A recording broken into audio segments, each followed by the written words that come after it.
Hi, I'm Graham and welcome back to Man vs Film. This is a top 10 of movies that you can watch on Amazon Prime UK right now for January 2017.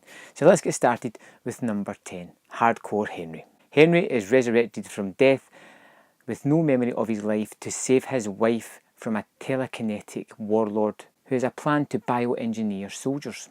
Hardcore Henry is a bit like a video game, as in it's an FPS, first-person shooter kind of action. You never see Henry, you always see things from his perspective. If you like your action fast, furious and bloody, then Henry is definitely something for you. It can become a little bit tedious in the form that it is. The storyline is threadbare just so it can throw all this crazy action on screen, but it is something that needs to be seen. Number 9 is Westworld. A robot malfunctions and creates havoc and terror in an adult-only amusement park. With Westworld, the TV show, being the next big thing, I suppose you may want to go back and check out its origins, which is this movie. But it's really something you'll want to do if you're die-hard into this story, because it's not the best of movies. It doesn't have much to offer, it has one iconic image, the plot kind of meanders and doesn't really go anywhere super great. It's more a novelty watch. Number 8 on my list is Ender's Game. Ender is recruited by the military to lead the fight against a genocidal alien horde who, when they last attacked Earth, almost destroyed the planet. I've never read the series of books that this is based on, so I kind of have a basis of comparison, but what I can say is this is a rather enjoyable, rather interesting science fiction action movie with a lot of young actors in the main roles. Harrison Ford joins the proceedings here and he is pretty good in it. It's one of his better roles in recent memory. There's plenty of cool sequences, the bad guys are pretty interesting to see and it's a quite entertaining watch. It's a shame we won't get any sequels to it because it didn't do great in the box office, but still, check it out. Number 7 on my list is Man of Steel. Clark Kent is forced to become the Superman that we know and love when a trio of fallen survivors, soldiers from his planet, attack the Earth to destroy it. This is most definitely a movie of two halves. In the first half you have Clark Kent kind of wandering the earth, trying to find his place in this foreign world. In the second half he's Superman and he's fighting super people and they do super things. As you can probably tell, I'm a huge fan of the first half of the movie, not so much of the kind of bland action, destruction second half. Still, the first half always gives me that hope that I'm going to enjoy the second half. And with Batman vs Superman taking off from the end of this movie, it might be time to give it a rewatch and reevaluate your opinion on it. Number 6 is Sinister. A washed-up crime writer finds a box of Super 8 film in his loft, which depicts murders that have happened previously, and he suspects that this is the work of a serial killer who's been working since the 60s. I find that I'm really enjoying this sort of current crop of low budget horror movies. Round about the sort of 1 to 3 million mark seems to be the magic number because they have to be a little bit more creative. They have to offer a little bit more of a coherent story that you can attach something to, and this most definitely does it. Now it does it with a sort of central lead character by Ethan Hawke and a small kind of one location. It does go to the other places, but the creepiest thing about it is this Super 8 film. When he puts them on and watches the movies, they are quite disturbing and rather unsettling, and it's one of the best aspects of the movie. I like Sinister a lot. You know, if you're looking for a good scare, this one's pretty good.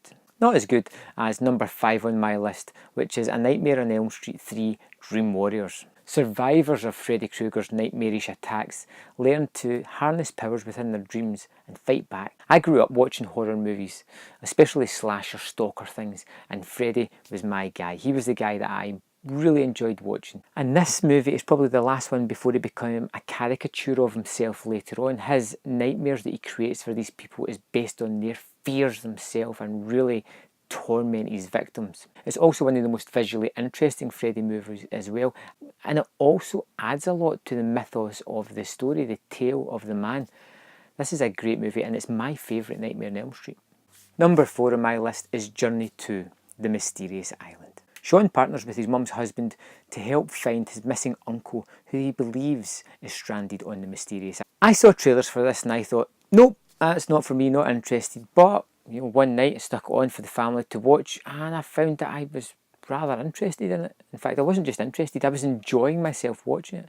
The movie stars The Rock, who is as charismatic as he always is and extremely watchable. It also has Michael Caine and a few other familiar faces along the way as well. It's got some good special effects, not great, but they do the job. It's very family friendly, it is fun, it is exciting, and it's a good, quick tale. Number 3 on my list is a movie called The Take, which was released in cinemas this year as Bastille Day.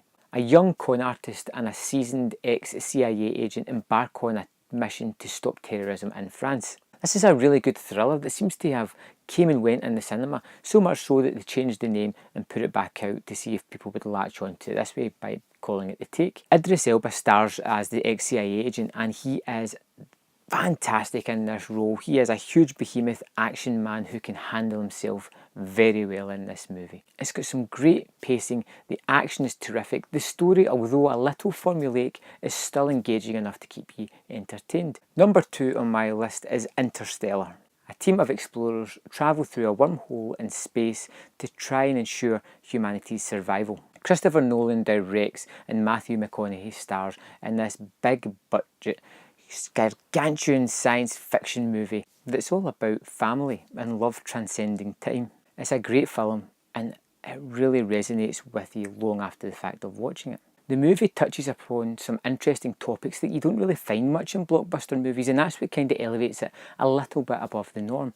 Now, it can be a little bit long and it can be a little bit at the end when you see what's going on, but on a second watch it really kind of galvanised my thoughts and reassessed the movie, and I think it's really good.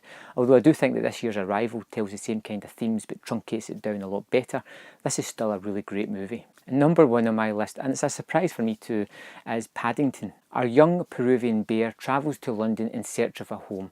Finding himself lost in this busy town, he latches upon the Brown family, who are rather welcoming him and make him part of their family. It's a kids movie, kind of family movie type of thing, but most of all, it is a fantastic movie.